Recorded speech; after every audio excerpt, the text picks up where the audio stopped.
Global happenings today.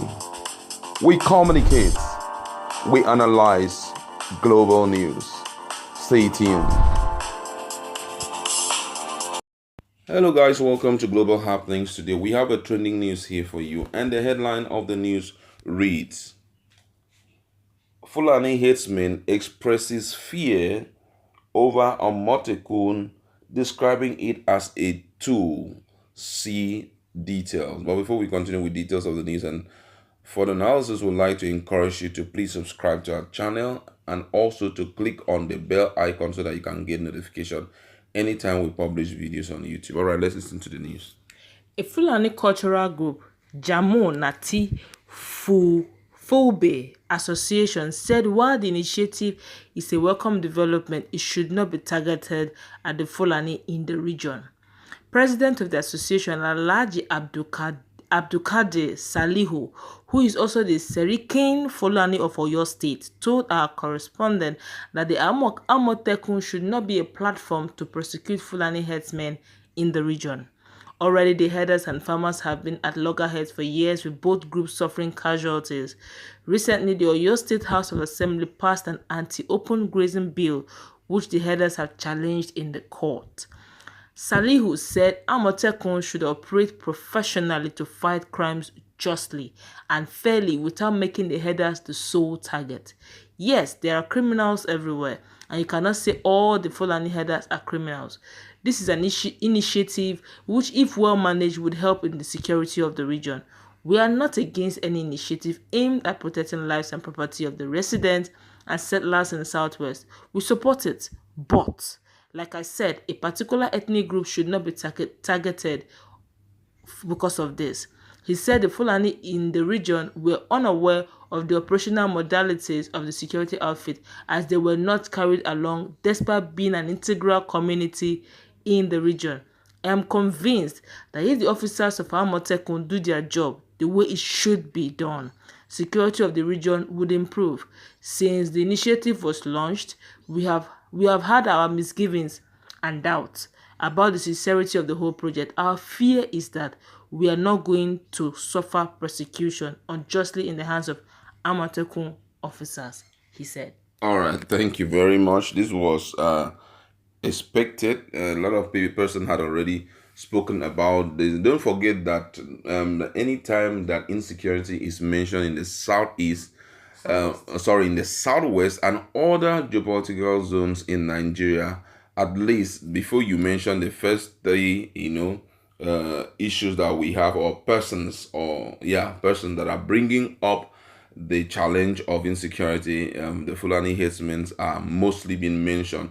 Let the truth be said, they are all one of the targets. Let the truth be said, because they are not one of the targets because they are Fulani herdsmen, but they are one of the targets because the truth is they are the major cause of insecurity in Nigeria. Let's be so real about this. For example, in the southeastern states, we've heard what they have done. In the middle belt, Benue precisely, in Kogi also, we've heard what they have done. Back in the southwest, we've heard what they have done. So certainly, as much as you refuse to do the right thing, you're certainly going to be a target. Everyone is a target here. It's not just them. As far as you refuse to be a law-abiding citizen, automatically Amotekun will hunt you. But before we go into further analysis, let's just read one or two comments from different persons. This one said, "These Fulani men are truly criminals. Why are they afraid of a Amotekun security outfit? I'm an Igbo man. I'm happy with the Yoruba people for launching this security outfit, at least to protect life and property of people against Fulani terrorists in Yoruba land. This is what we IPOB have been saying all this while. I believe Igbo too will launch their own soon. Imported Fulani must return back to where they are coming from." Wow, that's a great one. And another one here says, "Behave yourself too. Your cows are meant to make huge money. Farming activities are meant also to make a huge financial gain while leading your cows into the people's farm to eat up their cassava and the rest." Another one here say, "Obeying the law of the land. Don't attack our people. Behave yourselves. Yoruba have no problem with anyone. Don't allow your cows to eat our farm produce. Good luck. And this one said, why are Fulanis always on defensive? Are you the only non-indigens in Yoruba land? Why are Igbos, Ijaw, Tiv, Igala, and Hausas not complaining? You can as well go back to your state or country if you are not comfortable with our laws. We will not always allow you to overrun us in Yoruba, period, Yoruba land, period. And this one is a long one, and the last one I'm going to read. This one said, this is what Nnamdi Kanu has been preaching all the while, and I thank Yorubas for taking a bold step towards saving lives of these people of their people from stupid and gruesome killers, Fulanis. Let Southeast governors copy copy governors from East take the same. They can see that Eastern governors are always one of their slaves. But I hope that they come together and copy West. Eastern governors are supposed to be wiser, but I think they are those most foolish people I have ever seen. Before they take actions for anything, you will discover that things are already spoiled beyond control. I hope that they will copy now. Copy is their name, even though they have a strong prophet, Nnamdi Kanu, who always tells them everything before it happens. Yet Eastern governors cannot learn. They have a block brain and they are very selfish. All right, that is some of the few responses that we can take, and we just want to look at this critically.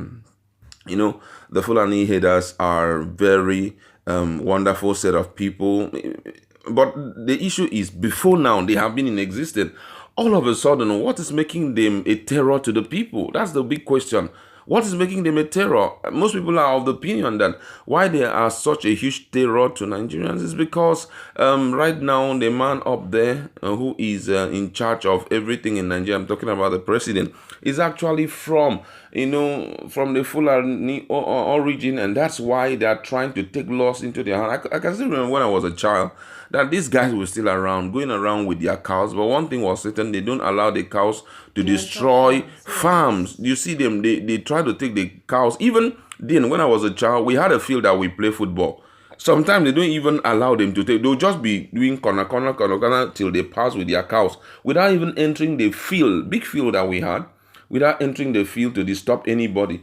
But that's not the case today. And it's important for them to call themselves to order and realize speedily that the focus is not the herdsmen. They are not the focus at all. What we need is peace in our land, in southeast, in south, in southwest, and in other geopolitical zones. We are tired of fighting. People are no more comfortable. A lot of people that are planning to go to Canada, go to United States of America, go elsewhere to think of Germany and the likes. It's not because they're not running away because life is overly being tough, or Nigeria is not a land that they can do things well. That's some of them. I'm not talking about all, because for some, they are running away because, life is really tough and all of that. But some, because of insecurity. Imagine, I think, was it last December or so, a guy who just came in from abroad to come and, do one or two things. Before we knew, hoodlums went in the process of trying to harass him, being that he's coming from the States. He hasn't seen such a thing for a long time. He tries to defend himself, and before you know, they shot the young man dead, and he's gone. So other persons who were already around were now like juggling.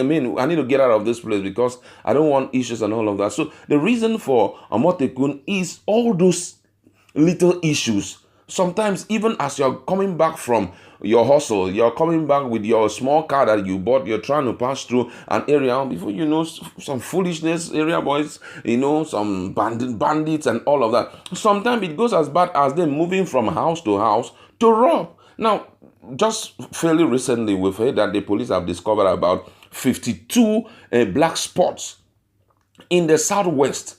I wish the police in the south, in the southeast, and other geopolitical zones will do the same to spot these places out and then put their searchlight, their spotlight there to ensure that whoever that they will discover, whatever thing that they will be, whatever planning they will be doing, those places will be their target.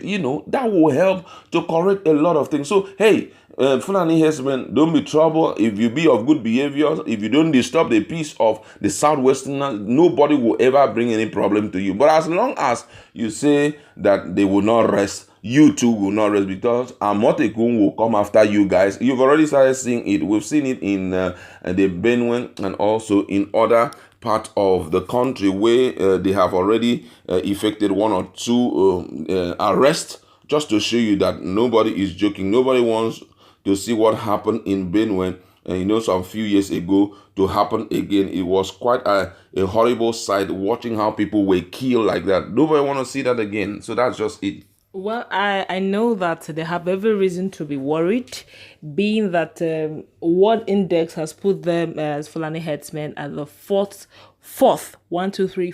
most dangerous terrorist in the world. That's a big one. That's a huge one. Even though in Nigeria they are not prescribed, which means they are good. They are good citizens. They should go everywhere and anywhere they like. Now, since there seems to be no prescription on them, which means they are good, and also, I'm not saying all the Fulani herdsmen are bad, but then we are saying that there are issues, and since they can't spot the bad eggs amongst them, that means every one of them should be treated alike, except they are proven otherwise. Now, the challenge now we're having now is, if he's scared, he have every reason to be scared. The reason is because these are not policemen that you can, within yourselves and bribe your way through. These are not policemen that you can say, hey, I don't want you to arrest that guy. He's one of us. It's not something that you go and meet Oga at the top. These are indigents of a state, which means they would consider their people first. You don't even know who the indigents are that are bringing this intelligence. It could be that young guy that's passing beside your car that is giving the information, so you don't even know who is who. So they have every reason to be scared, because this one, they have little or no control over Amotekun, which means it's a big one for them. It's an unknown territory for them, and they may find it very difficult, to contend with. And that's why they're saying, because already the president of the association is already envisaging that there will be a clash. He knows his people, he knows there may likely be a clash, but he's just trying to say, look, in any way you can, try not to victimize us. But it's just for him, if you ask me, for him to talk to his people. Look, stay out of trouble, stay out of problems. This one is a group that we have little or no control over. Amotekun is local. Amotekun is indigenous. Amotekun has no federal might, as in there's no federal might controlling Amotekun, which means if you do anything out of the box, out of the law, you will get boxed up. You will get, you will get punished. So it's not something you do and get away with it. So it's what being scared of, really. All right, thank you very much. That's where we're going to leave it. Go to our comment section, let us interact. What's your position on the fears of Meitiala Fulani Herdsmen in respect to the launch of